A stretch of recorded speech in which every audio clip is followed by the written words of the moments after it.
அனைவருக்கும் அன்பு வணக்கங்கள். இன்றைய அமுத மொழிகளிலே நாம் பார்க்க இருப்பது ஒரு அருமையான சுபாஷிதத்தை. வாருங்கள்.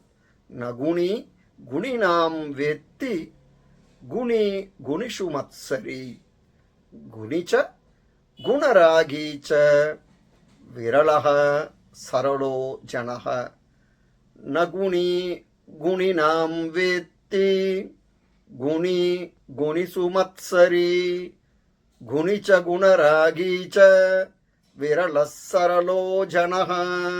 இதன் பொருள், திறமையற்றவர்கள் திறமையானவர்களை அங்கீகரிப்பதில்லை.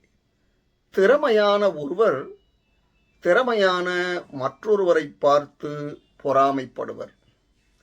மற்றவர்களின் திறமைகளில் மகிழ்ச்சியடையும் திறமையான நேர்மையானவர்கள் உண்மையிலேயே இவ்வுலகில் அரிதானவர்களாகவே காணப்படுகிறார்கள் என்கிறது இந்த சுபாஷிதம். இந்த பதிவு உங்களுக்கு பயனுடையதாக இருப்பின் சப்ஸ்கிரைப் பண்ணவும், ஷேர் பண்ணவும். நன்றி, வணக்கம்.